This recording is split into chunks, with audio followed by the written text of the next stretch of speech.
welcome to, I think, episode 8 of Just an Hour Engaging with Ideas. We have, I think, very interesting hour today, speaking with all of the editors who manage a lot of the journals, both out of MLFTC and outside of it. So I think it can be a very, should be a very productive conversation. Couple of quick announcements before we start. All of you should have received an email about this new data management and access policy. Please take a look at that. I think it is going to have impact on almost all of us who are engaged in any form of research. We got emails from a few faculty members voicing some concerns. The leadership also met around it. So I reached out to the provost office, and through Knowledge Enterprise. So we will actually have somebody from Knowledge Enterprise joining us next Friday at the Just an Hour. So we are changing the topic to focus on that. They can give us some context for how this came to be. To be honest, I think that this was devised by people who do sort of data management from the computational sides, people from the library. Not much input from faculty, particularly those of us who are working in the social sciences, qualitative research, and so on, where data can be much messier than, let's say, if you're dealing with, I don't know, genomic data or something like that. So I would really recommend, to fill out that survey with your concerns, because that's one way to do it. And the second, to come and join us for the meeting next Friday. And please tell your friends and colleagues, because this, I think, is a very important meeting. Just a quick announcement about Kim Lopez, a clinical associate professor, is speaking on Heroes to Education panel at the Association for Defense Communities National Conference about how former military and military-focused community groups can work together to address major issues facing our nation. So congratulations on that. David Berliner was a guest twice on the Horace Mann League of the USA podcast, celebrating 100 years of the league. And Berliner, David, and Diane Ravitch discussed the state of public education, as well as democracy and public education, all important topics. If you follow ASU Education on Twitter, all of those are on there as well. Congratulations to Leanna, who is here. So I miss seeing you, Leanna, on the Outstanding Publication Award for your from AECT, the Learner Engagement Division. For academic communities of engagement and expansive lens for examining support structures in blended and online learning. In fact, I was there online for the session yesterday and saw your colleagues sort of talk about the work. So that's really exciting, and congratulations on that.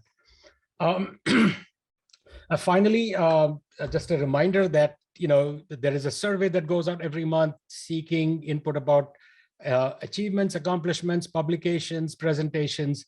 Please fill that out, because we are trying to make it easier to use, but also expand the kinds of things that all of you, the exciting work that all of you are doing. And the upcoming Just an Hour episodes, like I said before, next week, we will focus on the data management and storage policy. So please tell your friends, please come for that. I think that will be a very important meeting. There will be no Just an Hour on the 11th because of Veterans Day. And then finally, on the 18th, we'll have our last Just an Hour of the semester, which will be a celebration of the Global Education Week with Iveta and her team from the Office of Global Engagement. So those are the two Just an Hours coming up. And with that, Betty, I'm going to pass it on to you to sort of lead and introduce the conversation that we are having today with the editors of our journals. Thanks so much, Punya.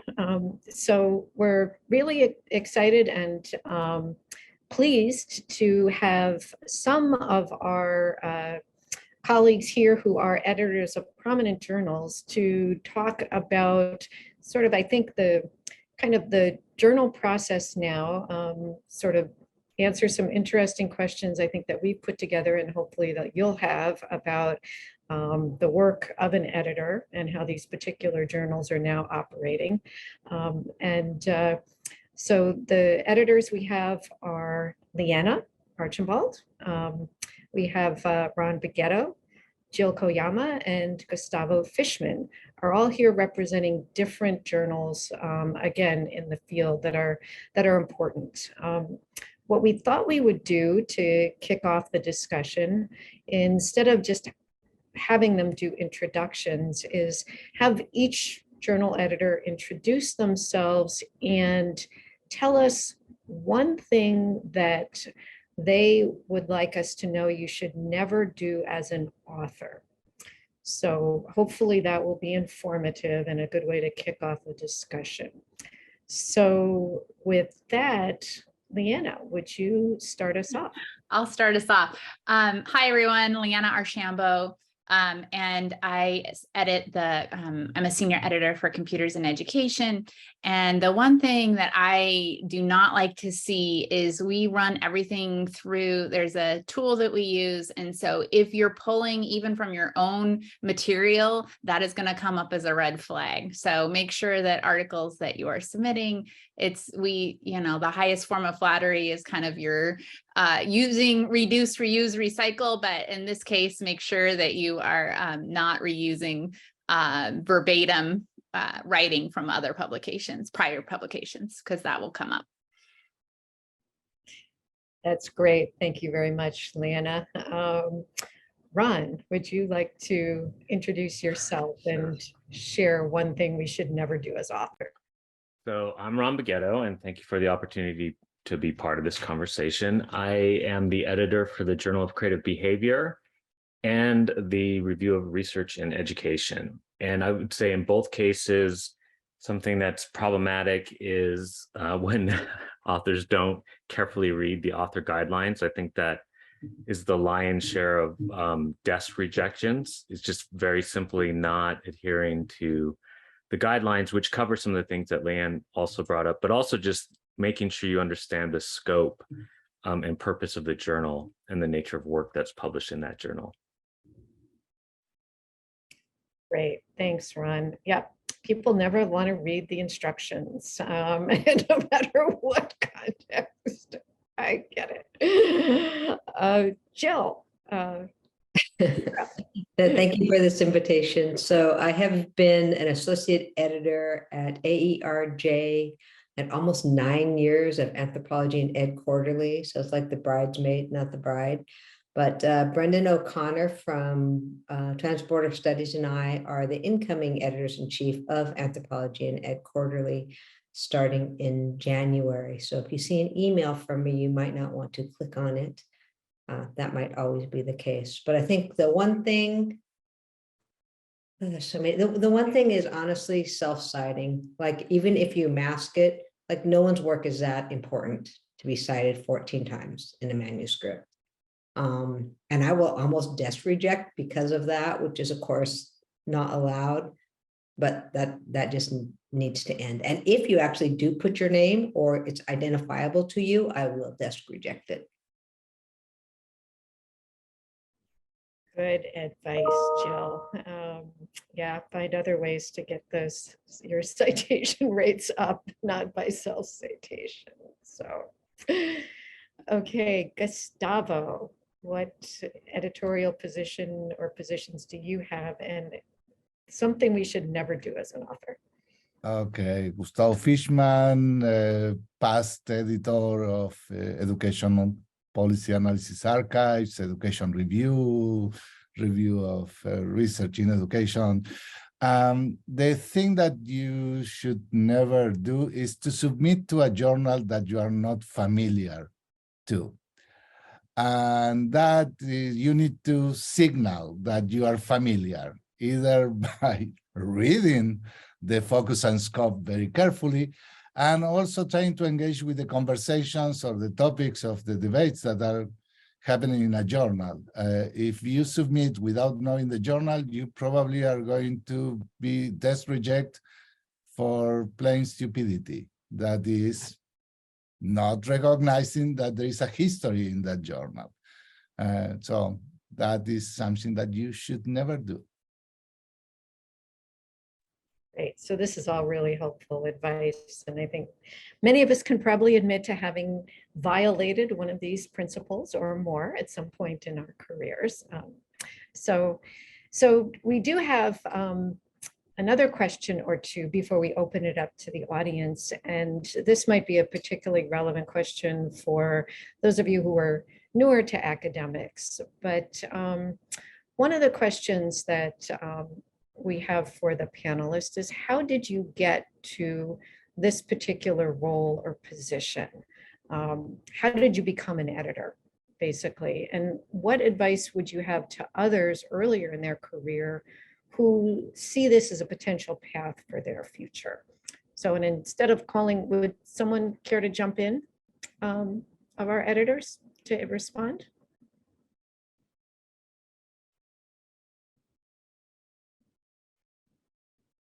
I'm an A last name, so I'm used to going first. Great. I'll jump in. So how I was a co-editor on a kind of a startup fledgling journal. So I got experience through editing on a different journal. And then actually one of the ways I got approached by the publisher, because of the prominence of my work, so the visibility, that was one thing. And they were also looking for, because it's an international journal, they were looking for a female in North America. So, which was interesting. And that was one of the things, like where they were targeting a specific part of the country. And so, but probably the main thing was I was a very consistent reviewer. Like, I was very reliable. I always did the reviews. I did multiple reviews for this journal. And I know that now because of people that we have approached to come on as associate editors. That is like a main factor in the role that they played on the editorial review board on as a reviewer. It really kind of put them up in terms of making them a good candidate for the position. So it was kind of interesting. And I didn't know that that boards and publishers really look at that, but they do. Interesting. So for Computers in Education, it's the publisher who approached you. Yes, it was the publisher that approached me. And I know that's not, sometimes there's an application process. In this particular instance, I was approached with the opportunity. Well, mine wasn't anything like Leanna because my work is still unknown, but hers is world renowned. But I came from a doctoral program, and I think it's a good idea that really encouraged graduate students to not only review, but to become part of what at that time were more like editorial teams. So there might be an associate editor and have two graduate students working with them. And so that is a model that we've continued in Anthro and Ed. So I think that's something for our doctoral programs to consider. First of all, just the more you read, just you see more of the formula that most journals follow, but you also just read some really cool stuff. And so that's why. So I've just done it since I was a graduate student, and it almost became habitual. And I think, like Leanna said, if you do your reviews and if you do them with substantive feedback, you will be called upon again and again. And I still review. Yeah, outside of my editorial duties, I still review 5 to 10 a year. Yeah, I really enjoy it. And how did you become an editor or an editor in? How did I begin? I think I had, again, for my graduate program, we're like a rat pack. There's about 12 of us, almost all women of color, who graduated either from comparative education or anthropology and ed. And we stayed in touch through the years and would see each other at conferences. And that out of that group, 6 of us have become in some way editors, I guess 8 of us. And so when 2 of them became the main editors, they just asked the rest of us. So I guess, I mean, it's just networking, right? Interesting. So Go ahead.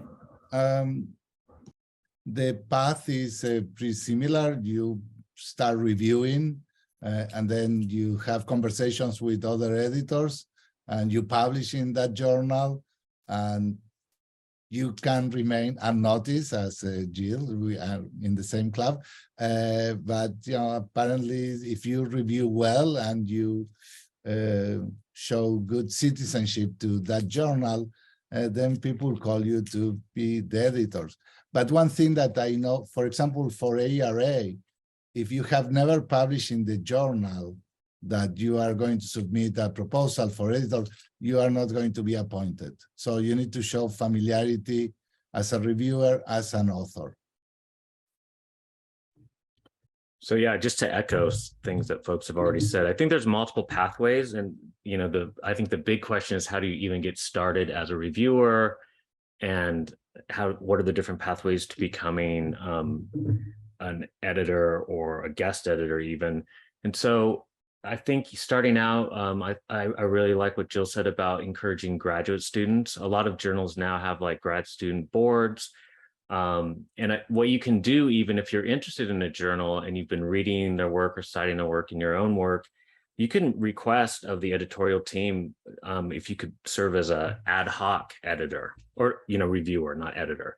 And so what that entails is you would send in your CV and you would say, this is an area I'm really interested in.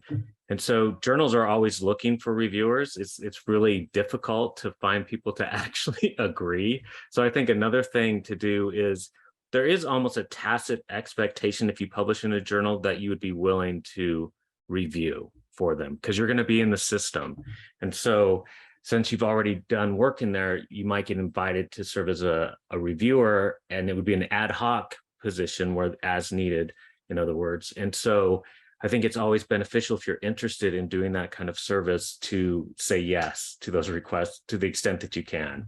And then, yes, as Leanna was saying, do very thorough and I think supportive work. I think people want to be provide very honest and sometimes critical reviews, but even with critical reviews, make sure you provide some kind of, but here's how you can improve or strengthen the manuscript. So I think that's critical. And we keep records in, so all these journals now are online and we have really robust systems to manage them. And so we do rate the timeliness of the review and the quality of the review. And that gives you a reviewer score. And so even as an ad hoc reviewer, that's really important to keep in mind, that get it in on time. If you're not going to be on time, let the editorial team know that you're going to be late, and people understand that, because sometimes you will be evaluated based on that. And then I think the other thing you can start doing as you start doing more ad hoc reviews and you're doing solid reviews, then you might be invited to be on the editorial review board, which is kind of an honorary position that comes with the expectation that you're going to say yes most of the time and not no. And we keep, these systems keep stats on that. How many times have you been asked?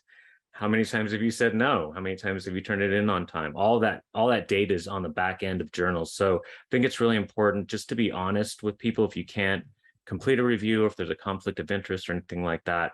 The other thing you can do is you can propose a special issue and serve as a guest editor. So that starts moving you into that kind of more editorial role where you've guest edited a special issue for a journal. And then when you do that and you have a successful special issue, you might eventually be invited or nominated to serve as like an associate editor. So moving from the review board and becoming an associate editor. And then for me, it was nominations through that process. So I did serve as ad hoc reviewers for a lot of journals, then finally was appointed to some review boards, and then did some special issues and was invited to be associate editor on a couple of journals, and then nominated and appointed as editor-in-chief or co-editor. Betty, could I just add just two things?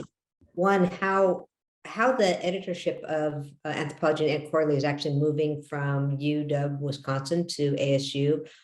We had to write a proposal, and Gustavo was very involved in that, and Brendan and I, and then you have to get support from your dean or deans and some financial support. The other thing I want to acknowledge is that reviewing articles, while I think or manuscripts, it's very important, and I do it, and all. We have to be honest. This is unpaid labor, and much of academia runs on the unpaid labor of us. And so I think we have to, I'm not saying we should get paid for that labor, but I do believe there are ways that hopefully faculty are being compensated across the divisions with their editorial work. So for instance, if you are an editor-in-chief or you have an associate editorship that requires a ton of work, like an RER, then you should be able to negotiate some course reassignment. But again, this is unpaid labor, and it has become the norm for our profession. I'm glad you brought that up, Jill, because I was afraid people were going to start to get the impression that to become an editor, somebody reached out and said, hey, would you like to edit this journal for a few years? And I don't think that's really, really what everyone was trying to communicate. And I just want to ask a follow-up question related to what Jill said about the workload and then open it up. And that is why? Why are you, with all the work that's involved, and you might want to say a little bit about that work as editors, why do it? What's in it for you? What's in it for your contribution to the field? Anyone want to say that or want to respond? It is, it's part of the job. I agree with Jill and disagree with terms of it's unpaid labor. If you're at a research one institution, it is an expectation that you publish. And if it is an expectation that you publish, it's also an expectation that you will contribute to the field.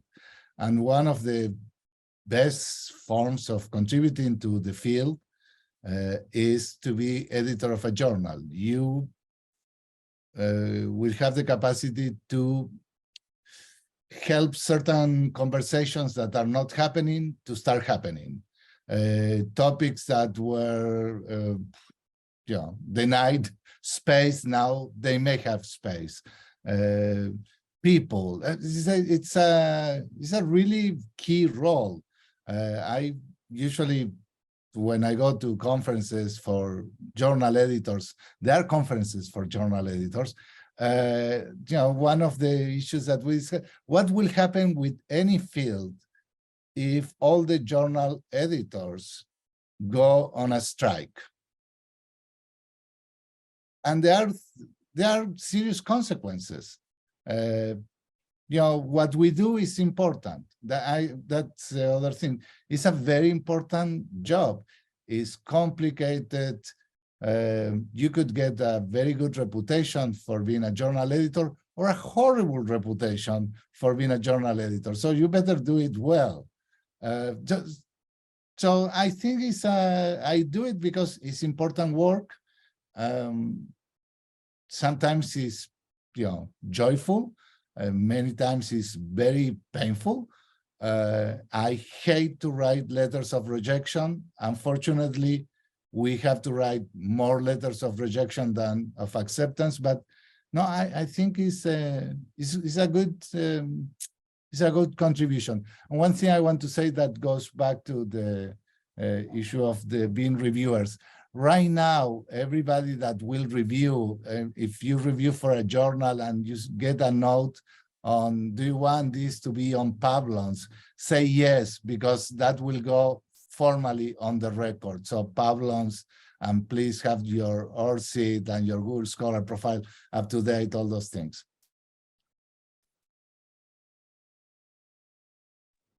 Good point. Yeah, that's one of the few ways to get public recognition for all the work you might do as a reviewer, for sure.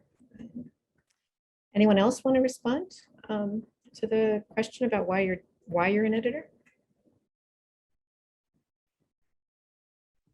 I can say briefly, I agree with the comments that have already been made. I think it is kind of an expectation, and as you kind of progress in your career, it really is a really important form of service and opportunity to bring in new voices and to provide. I think refreshing editorial boards is a really sometimes a tricky, filled with landmines type of endeavor, but trying to get in new voices and international perspectives, for example, is really important. So I think it's one way to make sure that whatever your field of study is that's represented through that journal continues to live on. And so you're directly, serving the generativity of your own field of study. And you get the benefit of just seeing the cutting edge. You get to see the work that's coming in that hasn't been published yet. And you get to work with reviewers and everyone to help shape that work, and so that it can have an impact to the field. or redirect it to, try again sometime, or here's another journal that might be a better fit. But I think it really is a rewarding, but very sometimes tedious and difficult job to do. It's just one of those things that it takes a lot of time, but I think it does pay back in the form of contributing to the field very directly, and also contributing to your knowledge, keeping you fresh. So it's very intellectually stimulating as well. So if I can just jump in here. So Ron, particularly speaking to this idea of the two special issues that you have been involved in with RER, I think like the one on creativity, really, I think opened up the field for a variety of different voices. I think the way you framed the invite there. And I think that the next one, which is around sort of side effects in education, which again, I think you're doing with Zhao, I think is another where it is sort of opening up the conversation in ways and providing a sort of new direction to think about research and scholarship in different ways. So I think that's like a really important part of the role that all editors do. But this is one that I'm sort of more familiar with just because, I know you and Zhao, and I know the work that you guys do. But I think those are two which are like really important sort of opening up of the field to different conversation, different ways of thinking about what we do when we do education and when we do research. Yeah, thank you for that. And it's something you can do as an editor. Is you can, when you come in with your new team, for example, you can put together, you can broaden the scope of the journal. So you can invite different methodologies, encourage folks and new voices. And we did that specifically with the Democratizing Creativity in Education. We didn't just want to hear from people that are already creativity researchers. We, of course, had a broad opening for that, but we wanted to hear from new voices and perspectives of folks that maybe never worked in that area, but were able to build a case for why their work is about democratizing creative educational experiences, typically from voices that have never been heard before, from folks that study creativity, for example. So there is an opportunity to really make the work transdisciplinary, bring in perspectives that haven't been heard, voices that haven't been heard.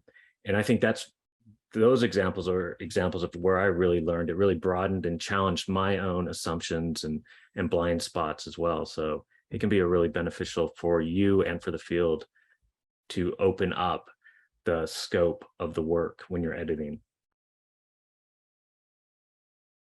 Yeah, and I would just echo my colleagues' sentiments. It's been, I think, but getting to this stage and kind of having the opportunity to take on a leadership role in this way, it was like a new challenge. And so it was a different direction in my career and something that I wanted to try. And also the English teacher in me loves all parts of the writing process. So, that's one of the things that I really enjoy about it, although it is at times very tedious and laborsome. So I echo those sentiments as well.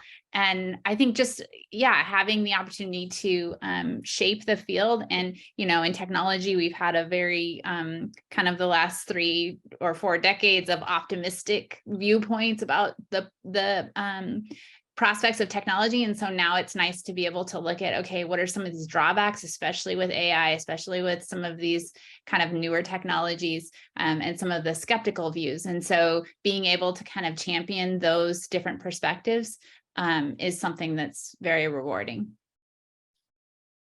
I think I've been very fortunate, and I'm still fortunate to have really solid, smart, thoughtful mentors in my life, like Gustavo and Hervé Verand and Leslie Bartlett, and all of them were involved in, editorship of journals. So I think I saw that early on as a part of my responsibility to my discipline and something I wanted to do. But over time, I actually see it, everything everyone else said, but I see it also as a mentoring role.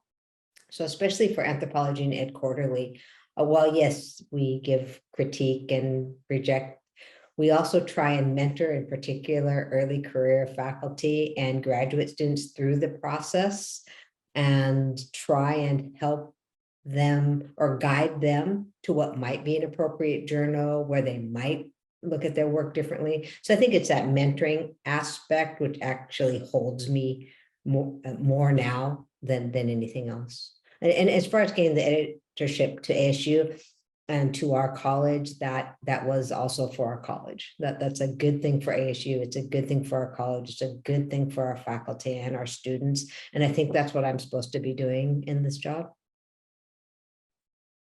So if I can, Betty can jump in with a question here.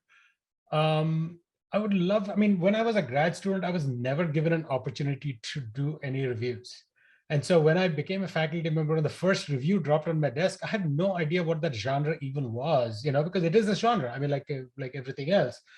And I sort of had to learn it, sort of make it up as I went along. So I was wondering if for those, particularly I see a few grad students here as well, what would be some tips from you about, and you've spoken one already, I think a couple of points have been made, but two, what do you look for in a good review? What are the kinds of things that, you know, that has really been helpful? Because I know I wish I had that information when I was starting up my career. I might still be doing it all wrong because I just made up all the rules in my head for all that I know. But I'd love to hear from you because you are seeing reviewer 2, you know, the dreaded reviewer 2, and how do you deal with all of that? So feel free to jump in, and what would be some tips for like being a good reviewer?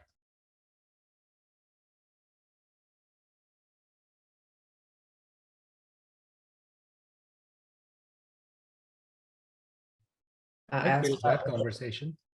I'll start with a basic, like I think it varies what a good review is, but a reviewer is, but one, read the damn article. Like read the manuscript, read it more than once, read it closely. And I am continually surprised how many reviewers don't actually do that. Wow. Seriously? Is that common to everybody or is that a rare thing? Yes. It is pretty common, but as Ron described, you can rate that reviewer now, something that in the past was you have to remember. Now you can, you know, say this person doesn't do good reviews, and you know, sorry, don't contact this colleague again. I think that what I want desperately to see in the reviews is suggestions for improving the article as the author or the authors intended to have the article, not as the reviewer thinks the article should be written. There sometimes they could be together, but very often that's not the case. So it's like, I think that the author should go in this direction and cite such and such. It's like, okay, no, that is not, like, think about the article and how can that be better? And that is the pedagogical function of journals and publishing. And unfortunately, that is being not exercised as much as I want. You know, Gill's journal, the Anthropology of Education Quarterly, has that tradition. Some of the journals in comparative education have that tradition. We try to do that in EPAA. We definitely do that in Ed Review, but you know, I don't have that experience in many other journals where it is emphasized that pedagogical function. I love when I see a review that does that. I would say too, and this echoes what Ron had said about being constructive and making that, you know, suggestions for making the article better and improving it. But there's no need for snark. Like, I don't know why people have to write in a way that's condescending. Like, they may think that that puts them in a higher level, but it's just like, it's unnecessary. So you can be constructive without being demeaning. And it's amazing how it's a matter of being a good citizen and thinking about, okay, how would I want to receive this review, even if it's critical, even if it's negative, but it's like that with the intent of improving. I think that's something that folks think that reviews are, you know, they take on that reviewer 2 role very seriously, and there's just not a need for it. Yeah, I echo all those things. I think much like authors should be familiar with the guidelines, I think reviewers need to be extremely familiar with the journal guidelines, scope, and nature of the work in the journal. And so, providing detailed, the reviews that are a joy to read is they'll provide a summary and then they'll go into very specific. In your introduction, you established, the aim of your study or work in the literature, or you didn't. They'll go through, your lit review, you're missing these kinds of things in your methodology. You've done this. I would have liked to seen this, raising questions. But also reviewers that are honest about their own limitations, saying, I'm not a psychometrician. That's not my wheelhouse, but theoretically speaking, I can offer these critiques or suggestions. And again, improvement focused. And some journals, I think most journals now offer, once the reviews have been submitted and a decision has been rendered, you get to see the reviews of the other reviewers, which is really helpful. So you can kind of see, are you on the same page? How much detail are you providing in relation to other folks? Is it helpful? Yeah, snarky review. I think sometimes it is tempting, I think, for people to be very snarky, but that is not helpful at all. And oftentimes sometimes I'll get a review that's like 3 sentences long, like this is not appropriate for publication, and I'll just have to invite another reviewer. So that just wasted everybody's time. So I think that's another thing. We have to be sensitive to folks that are submitting for publication, and any unnecessary delays by just kind of snarky or very brief, unhelpful reviews are going to usually require the editorial team to actually seek out additional reviewers. And so for probably every 5 we invite, maybe we get 1 to say yes. I mean, that's kind of the reality. And I think particularly since COVID, people are just buried in a lot of things and just are making decisions about their time differently. So I think being timely and being thorough and being supportive while still being honest if you feel like there's limitations. And so the nice thing is there is the comments to the editor usually that are confidential. And if you feel like you need to vent something there, that's fine. But to the author, it should really be, there should be a pedagogical function to this work, I would say. There are a couple of questions here I think Betty is going to lead into, but one of the rules I made for myself, Ron, speaking to this last comment, is that I will never put anything just to the editor. If I can say it, I will say it to the author, or I won't say it at all. Because if it is something like that, then I better find a better way of saying it, or I shouldn't say it. So that's a rule that I made up for myself. Yeah, exactly. Anyway, Betty, there are some questions here. I thought you were going to take them on. Yeah, and and I think the questions are sort of along the same lines, and building, I think, on this idea of the editor, as a mentor or almost guide. And Diane posted the first question, which basically has to do, and Jill already posted a partial response anyway, but her question has to do with what is the role of the editor when the reviews come in and they're quite mixed, right? One editor, and I think we've all experienced that. One reviewer says, whoa, this is the best thing ever. Another one might say, well, there's this and that. Maybe another reviewer says, no way, this is not publishable. So would any of you, I don't know if Jill, you want to expand on your response, or anyone else want to address that question? I can expand a little bit. So I'm fortunate for the journals that I'm working with. Everybody reads that manuscript before it gets sent out to reviewers. So the managing editor reads it, the editor reads it, or at least skims it, and then it goes to an associate editor. And as an associate editor, I read it. So we have some knowledge of it before the reviews come back. What shouldn't happen is that those reviews just get sent as they are without any context to an author.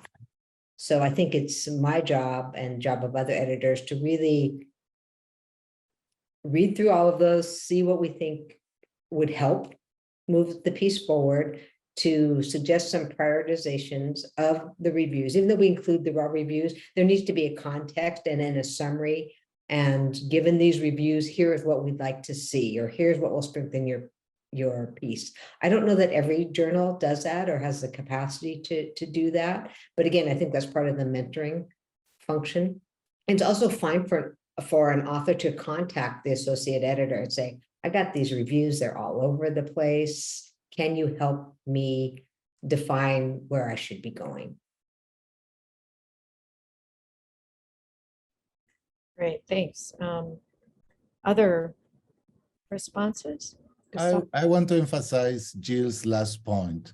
If you get mixed reviews with a very simple note from the editor, associate editor, revise, resubmit, and follow closely all the suggestions of the reviewers, and the suggestions, point to contradictory directions, just write back. It is the responsibility of the editor to edit and to make suggestions and to establish priorities. And if they don't do that, I don't know, withdraw the article, send it to another journal, because the chances of getting rejected there are pretty high.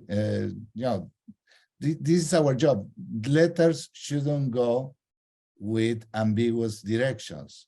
That's an editor that is not meeting their responsibilities. Yeah, and I think you can see I have strong opinions about that. I completely agree. And I think it's also okay as an author to reach out to an editor when it's confusing. So even if the editor did provide something or not, to say, I really don't understand this comment. Do you have any suggestions about how I might respond to it? So, I think most editors welcome those kinds of comments or clarifications. So even if you're not sure, you've read the scope of the journal, but you're not exactly sure at the outset, you can always ask. But once you get back a review, it's always appropriate to ask clarifying questions. And hopefully the editor will provide clarification and some guidance on how you might respond. Does that answer your question too, Matthew? Because your question was sort of along the same lines. That's correct. Yes, it does. Thank you. Great. Yeah. Other questions or things to add?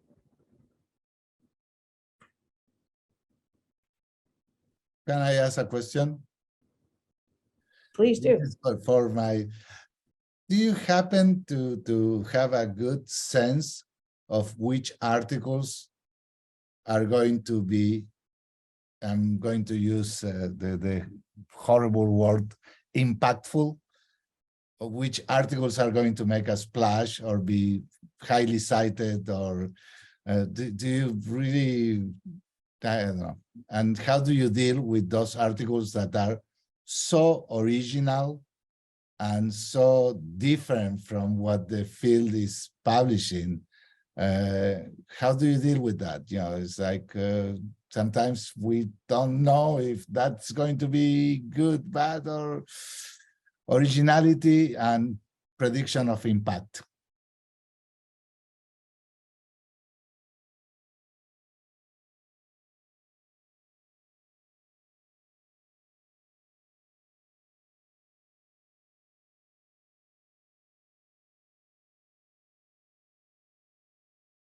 Well, Gustavo, I have no idea about impact, honestly. I wish I did. I was trying to think if I could make something up, but I don't have any idea.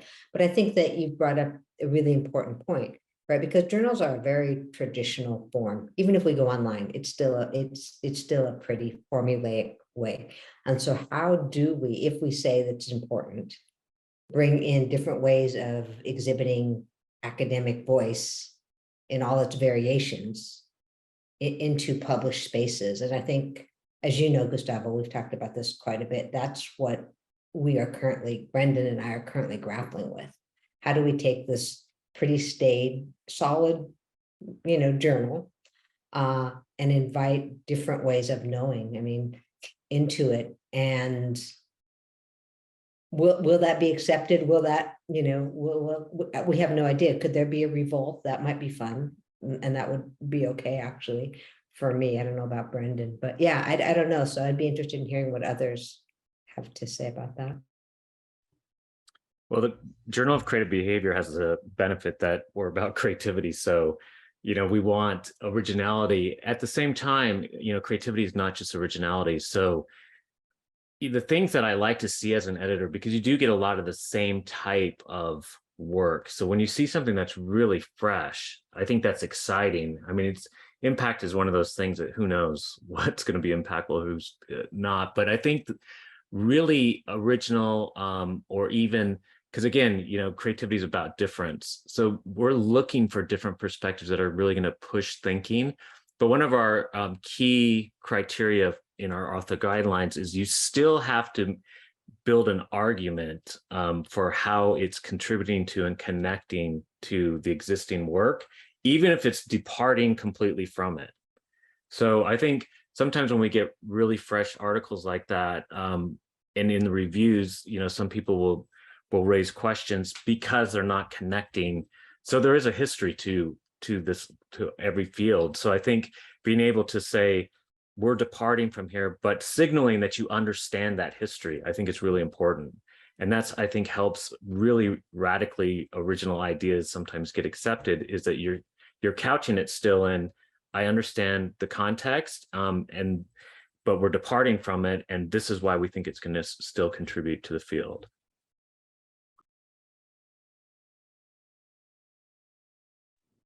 To what extent do your journals, I mean, even in their guidelines, encourage that kind of departure? And I'm actually thinking not of the specific journals you're working with, but with some that I've seen where they say your article should have these 5 headings, right? I mean, they immediately impose a sort of model of what an article should look like that I think in many ways works against that kind of expansiveness. So I don't know. I assume the Journal of Creative Behavior doesn't do that, Ron. Again, so it's creativity within constraints always. So what we've been trying to think about and working with the kind of publisher and the foundation that sponsors the journal to think about different ways to have, impact, or at least to share the work out, through, video abstracts, or we're trying to think of different ways to kind of enhance the experience of readers, and also to reach folks that might not have access to journals because of paywalls or whatever. But how do you translate that to have, to practice use inspired, for example? So we've been thinking of different ways of doing that, but yeah, I think it is constrained and sometimes over constrained for sure. We are asking in general that the author identifies and explains why that, what's the original element in the article. It could be the theory, the methods, the data, the context, but just make it explicit. Because to tell you the truth, I'm seeing so much repetition, and particularly, the American or the English-speaking journals, they tend to have the tendency that only things that are produced originally in English are valid or are important. Our field is pretty parochial. Incorporating literature from other contexts is almost unheard of, which is pretty bad.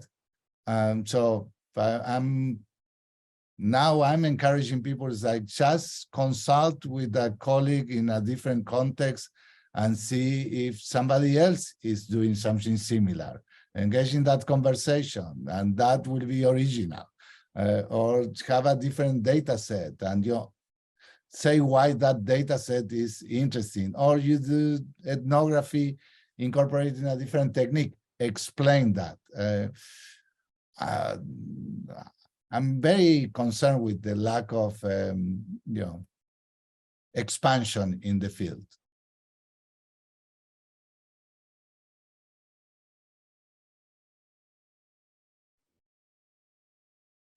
Other thoughts, comments, questions?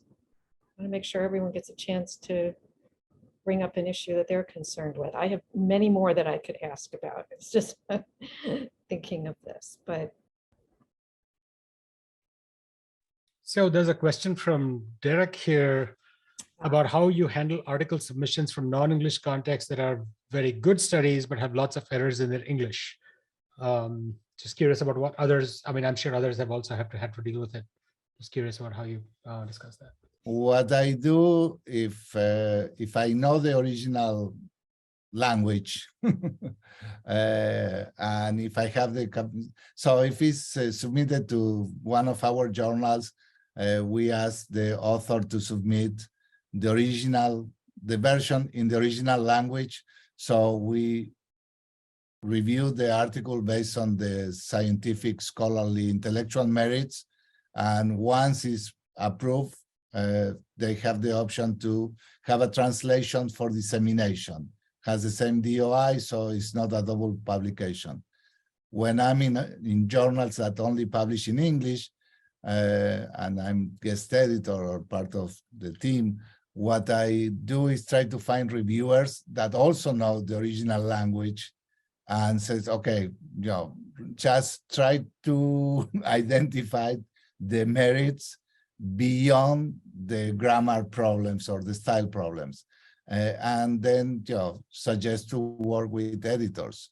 It's a very big problem. But if you can go beyond the disgust that for some people, the poor grammar creates, sometimes you find really good articles. And I don't think that we should publish with poor grammar. That's not, I'm not advocating for that, but trying to exercise that pedagogical function of the journal editor, I think it's our responsibility. The world is unfair, we know. But Derek, I think that's a great question that speaks to I don't want to say problem, but it speaks to a bigger phenomenon, right? In higher education, we say we want diverse students. We say we want linguistically, racial, ethnically, experienced students. And yet then we say, why can't they write? Why don't they have a background? And so I think the same in the journal, like Gustavo said, we have to offer as many supports and resources as we can if we truly value, right, multivocality. And I don't know that we do, or we just say we do. I would like to think that we do. And so then I think, as Gustavo's pointed out, then we need to provide as much support as possible. So let me ask then too, who provides this support? Because in the conversation, I was thinking recently of some journals I've seen that must be getting an increasing number of submissions from authors whose first language is not English. And they seem to automatically now say things like, we only do minimal editing. We ask that you pay for a professional editor to edit your work. And I get it, although on the other hand, I'm just increasingly disturbed by the expense that people are incurring to publish in journals. If that's on top of an open access fee or something like that, it's, I think, becoming prohibitive for new scholars, well, and for more experienced scholars too, to get their work out. So I don't know if that's a question or a comment, but I'd be interested in how you all handle that. Yeah, so we probably get at least half of our submissions from international folks. And so, our publisher Wiley does provide language services, but I'm sure they charge for that. So what we do is, I think what was said earlier about the idea of look at the merit of the ideas and try not to get too tripped up by the language, by grammar and so on, for the reviewers, for example, and for us, and then providing support to authors. One suggestion sometimes, and this would be good too, if somebody would contact the editorial team beforehand and say, English isn't our first language, what are your recommendations? And if they can't afford editorial services, we sometimes recommend that if they have colleagues that they can bring on to the manuscript that can, be either noted in there in an author's note that contributed to the writing or as another author, that's certainly appropriate. So I have a team of colleagues that I write with all the time from Poland, and I've worked with them in helping with their language for English only journals, for example. So I think there is that kind of collegial support and encouraging people to, there's a lot of international research teams. And so I think finding people in your field that you can collaborate with, and likewise, if you're English only speaker or writer and you want to publish in an international journal, I think reaching out to some of your international colleagues and collaborate. So it really should be driven by the ideas and not just the grammar. But the publishers are going to expect grammar, and they do editing once something gets accepted. If there's a lot of issues with it, it becomes difficult for reviewers to review and read. So it's a real issue for sure, and I don't think there's any really clear-cut viable solutions. But I'm curious what other folks have done. Jill, you posted in the chat. That's an interesting strategy. Yeah, sometimes it works and sometimes it doesn't, but because we have a lot of associate editors, which is a different structure or one kind of structure, we spread out the work, and then we assign different graduate students to the associate editors, and it provides more looks and more people on it. And we try, if we think a manuscript is great and the concept is great and it just needs some language support, then we usually do like an hour online session with the author and talking it through as we share a screen and suggest things. That gets it usually to the next place, right? Which is the real, sometimes copy editing by our manager editing. But I think that's a luxury. Like, yeah, also the journal is a part of the Council on Anthropology and Ed Association, which is a really strong mentoring, lots of mentoring across that organization. Many universities are offering institutional support, particularly through their libraries, and from paying the open access fee to paying for editing, and that is a practice that is becoming stronger, particularly when they are moving the budget from subscription only to subscription plus open access. At ASU, this is something that is part of the discussion. I don't think that has been resolved, but this is something that is happening all over the place, particularly because many journals are moving to article processing charges, and that will make, for our field particularly, almost impossible to pay for the publications to all graduate students and all emerging scholars. That is creating a serious barrier. I agree. So we're almost at time. Leanna, I look like you might have Oh, I just wanted to thank you and Punya for creating this session. It's great. Like, I'm only coming up on a year of being in this role, so it has been a lot of learning. And so I'm just thankful to have learned from the experience on this panel, because it's been a great discussion. So thank you all.